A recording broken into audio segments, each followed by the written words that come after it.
Hi everyone, so today's video is going to be an empty products video, and I always find these the most interesting videos to watch, these and what's in my bag videos, because I'm pretty nosy. Over the past few months I've managed to collect quite a few empty products in my bathroom, and the time has now come for me to share those with the internet so that I can recycle them or throw them in the bin. So yeah, without further ado, I'm going to jump straight into it. It wouldn't be an empties video, would it, without the Bioderma Micellar water. This is just amazing, but as I spoke in my previous video, I've actually been cheating on Bioderma with the Garnier Micellar water, and as much as I do love the good old Bioderma, I just found that that one's just so easy to get and it's really effective that you might not see another one of these in my empties videos for quite some time. So the next product is Earle Cleansing Polish, and this is a real firm favourite of mine. In fact, I've got another one on the go at the moment. I have another one in my travel bag, and I think I've probably got about 3 or 4 of this size as backups. So I take Earle Cleansing Polish very, very seriously. It's a firm favourite of mine. I've been using it for ages and it just really suits my skin. And I would actually say that this has helped to almost normalise my skin as well. I used to err on the side of having quite dry skin, but I just find that this really kind of evens everything out and balances everything out as well, and yeah, it's just a fantastic cleanser. For those of you that don't know, I would apply this to my skin and neck area once I've taken my makeup off with something like Bioderma or the Garnier Micellar water, and I would then wet the muslin cloth that comes with this under hot water, wring it out, and then buff away any other impurities using the cloth using circular motions.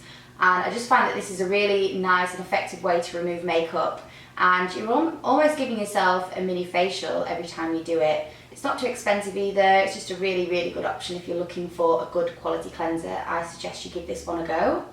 Next, I've got a couple of things from Aesop. So these are from the Parsley seed collection. So this is the facial cleanser and this is the cleansing mask, and these are both being absolutely fantastic. Simply because, as I said, I've got fairly dry skin, and I actually bought this to use with my Kerastase and found it to work really well, because it's normally quite hard to find a gel cleanser that has the kind of qualities you want from a gel cleanser without being too stripping. And I just find that this is a really good option for people who want a gel cleanser that's gentle enough for their dry complexions. And the same goes for this really. It's a nice deep cleansing mask that isn't too harsh and doesn't dry the skin out. So you get a lovely kind of deep cleanse from this product without your skin feeling tight, because that's just a feeling that I really don't like. So next we've got the Frieda Frizzies 3 Day Straight, and I don't know what they put in this, but this for my hair is just magic stuff, and I just find that it really does elongate the time between me needing to heat style my hair, which of course having dry coarse hair and heat isn't the best thing. So anything that will prolong the style of my hair whilst keeping it nicely tamed and soft and manageable is going to be a winner. And I'm sad to say that this is all gone, and I haven't been able to find it in Australia either, so I'm going to have to place an order for this and see if I can get one of my lovely relatives over in the UK to send it over to me, because it's one of those that I can't really live without, and I can't believe I've been complacent enough to run out of it and not actually ordered a replacement in the meantime, so whoops. Next we have the Kerastase Nutritive Masquintense, and this made my hair really soft, but I really did not like the smell. It just really smells quite mature. I think that's probably the polite way of saying it, and the smell lingers as well. I wouldn't buy it again simply on the basis that I don't like the smell.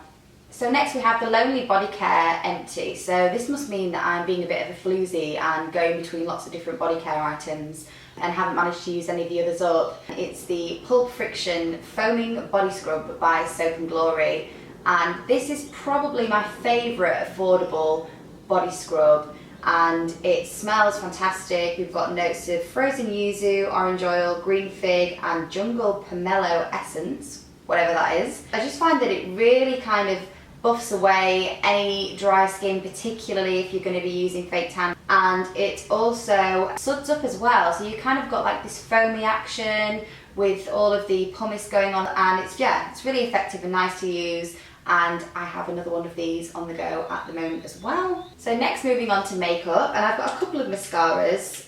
Again, it couldn't be a empties video without the Benefit Their Real making an appearance. And I find this mascara to be quite weird. It just seems to be one of those mascaras that one day it's perfectly fine and then the next day you have got none left to use whatsoever. It almost lures you into a false sense of security. I really enjoyed using it, and it is as effective as everyone says, and it's the best selling mascara in the UK, I think, for a reason. And yeah, it is wonderful, so I do really like that, and I will probably repurchase this. And I really want to try the eyeliner in this range, the gel push-up liner, because that looks amazing. Another mascara here, we've got Soap and Glory. I feel like I'm loving the Soap and Glory at the moment. This is the Thick and Fast Super Volume Mascara. This has got a huge bristly brush, which isn't normally what I would go for. I did really enjoy using this.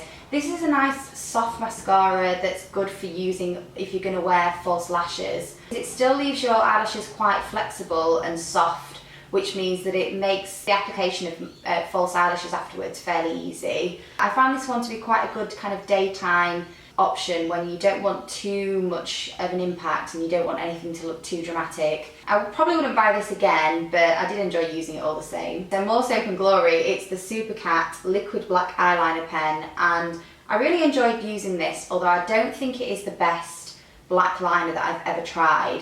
I recently bought a replacement for this, and I think it's going to be my new holy grail, and that's the Stila liquid liner. This one, it's not got an overly thin tip, so it doesn't make for absolute precision when you're applying it.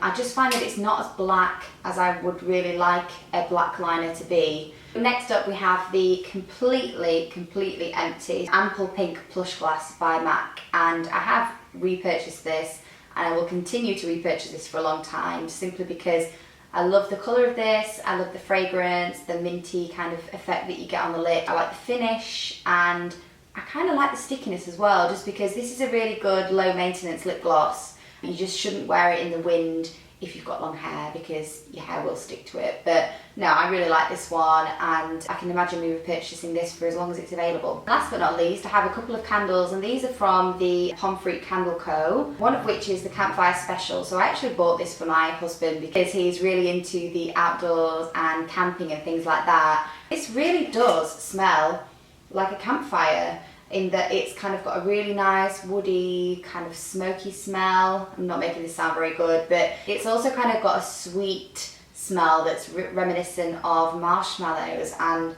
yeah, kind of a caramelly kind of sweet finish. It's really interesting. And again, as with most of the Pomfret Candle Co fragrances, it's kind of non-conventional and not something that you'll find from many of the mainstream brands. So yeah, that was a firm favourite of mine and my husband's. Next, of course, we've got the Teakwood and Tobacco fragrance from the same company. As you can probably see, I've got another one on the go here, and I have recently made a substantial purchase of all of the fragrances that I could get my hands on from the Pomfret Candle Co range. So they will be featured in a haul very shortly. Okay then guys, so that brings my empty products video to an end. I'm gonna finally at last to let go of these things and throw them away. I probably will keep the Pomfret Candle Co candles though, because I'm sure we can make use of those jars, because I think the packaging of those is just gorgeous. Thanks again for joining me on my channel guys, and as I said, I have got a haul coming up. It's going to be a bit of a collective haul of a mixture of fashion, homewares, and of course some makeup as well. So keep your eye out for that one, and subscribe if you'd like to be alerted as to when I upload a new video, and I'll look forward to seeing you again soon.